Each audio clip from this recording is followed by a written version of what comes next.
치유되지 않은 치유사. 20. 에고의 용서 계획이 하느님의 용서 계획보다 훨씬 더 널리 쓰인다.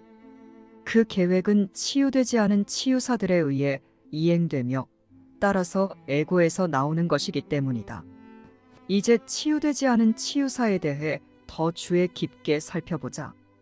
정의상 치유되지 않은 치유사는 자신이 받지 않은 것을 주려고 시도한다.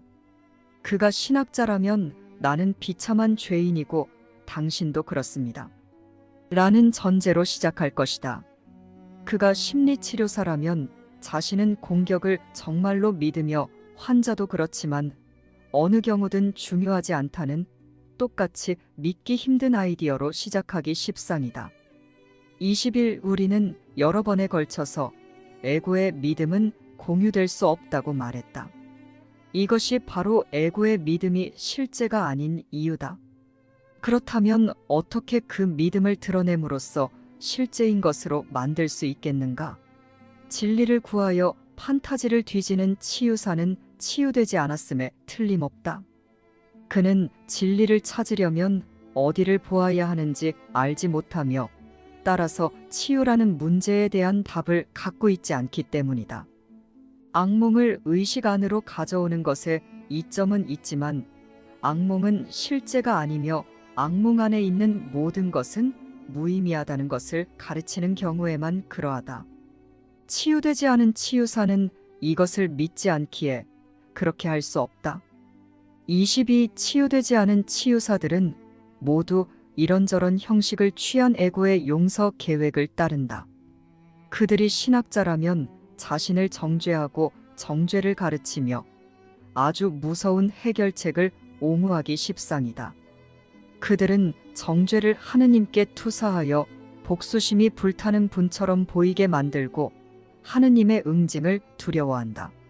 사실 그들이 한 것이라고는 먼저 에고와 동일시한 다음에 에고가 행하는 것을 확실하게 지각하고 이런 심각한 혼동 때문에 자신을 정죄한 것에 불과하다. 그동안 이런 개념에 맞선 저항이 있었음은 이해할 만하지만 그 개념에 맞서 저항한다는 것은 여전히 그 개념이 옳다고 믿는 것이다. 그렇다면 저항의 내용이 아닌 형식이 다른 것이다. 23. 보다 새로운 형식을 취한 에고의 용서 계획도 이전의 형식들과 마찬가지로 도움이 되지 않는다. 형식은 성령께 중요하지 않으며 따라서 전혀 중요하지 않기 때문이다. 보다 새로운 형식의 에고 계획에 따르면 치료사는 악몽에 나오는 에고의 상징을 해석한 다음 그것을 사용해서 악몽이 실제라고 증명한다.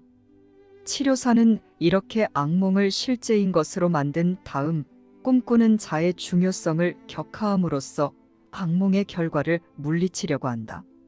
꿈꾸는 자가 실제가 아니라고 밝혀내기만 한다면 이것은 치유적인 접근법이 될 수도 있을 것이다. 하지만 꿈꾸는 자를 마음과 동일시한다면 성령을 통해 교정하는 마음의 능력을 부정하는 것이다. 24. 이것은 심지어 에고가 보기에도 모순이며 에고가 혼란에 빠져 있을 때조차 일반적으로 주목하는 모순이라는 점은 주목할 만하다.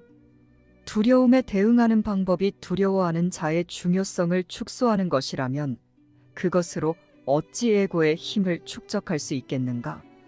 너무도 자명한 이런 불일치점들이야말로 틀에 박힌 몇몇 자구상의 설명을 제외하고는 심리치료에서 도대체 무슨 일이 일어나는지 그 누구도 분명히 밝히지 못하는 이유를 설명해 준다.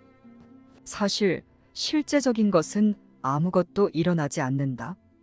치유되지 않은 치유사에게는 실제적인 것이 아무것도 일어나지 않았으며 그는 자신의 가르침으로부터 배운다.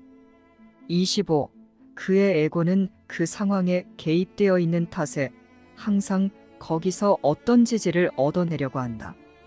치유되지 않은 치유사는 자신을 위해 무언가를 얻으려고 하기에 주는 법을 모르며 그 결과 공유할 수 없다. 그는 교정적으로 작업하지 않으며 따라서 교정할 수 없다. 그는 무엇이 실제인지 환자에게 가르치는 것이 자신의 몫이라고 믿지만 자기 자신은 그것을 알지 못한다. 그렇다면 무슨 일이 일어나야 하는가?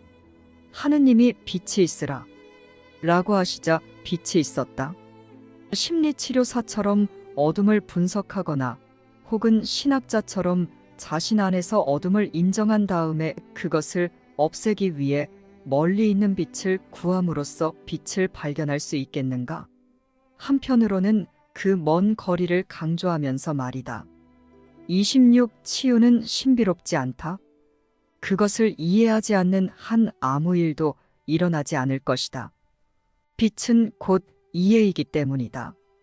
비참한 죄인은 마법 없이는 치유될 수 없고 중요하지 않은 마음도 마법 없이는 자신을 중히 여길 수 없다.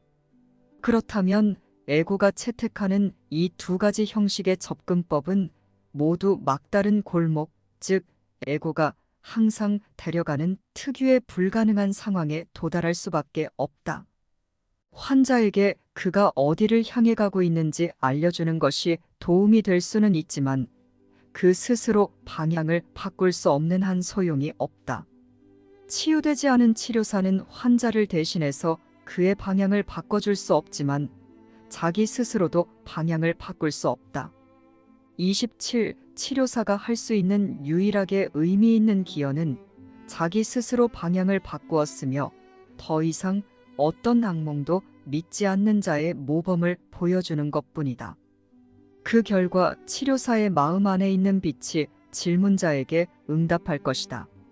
그러면 질문자는 빛을 보게 되므로 하느님과 함께 빛이 있다고 결정할 수밖에 없다. 그리고 질문자가 치료사 안의 빛을 인정해 줌으로써 치료사도 자신 안에 빛이 있음을 알게 된다. 바로 이런 방법으로 지각이 결국 알무로 전환된다. 기적 일꾼은 빛을 지각하는 것으로 시작하여 지속적으로 그 빛을 확장하고 그 빛에 대한 다른 사람들의 인정을 받아들임으로써 자신의 지각을 확실성으로 전환한다.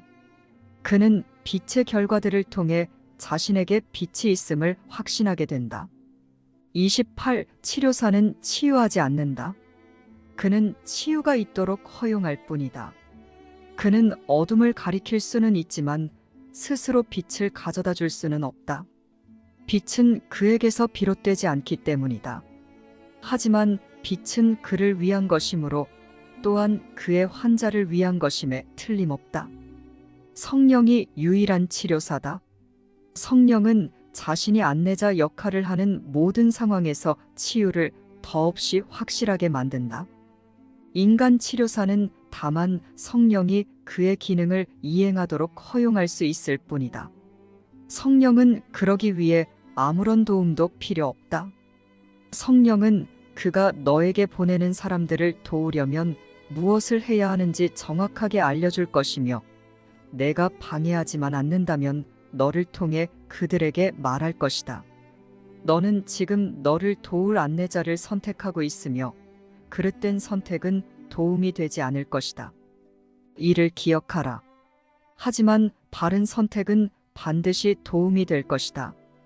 이 또한 기억하라. 성령을 신뢰하라. 성령의 기능은 돕는 것이며 성령은 하느님에게서 왔기 때문이다. 29.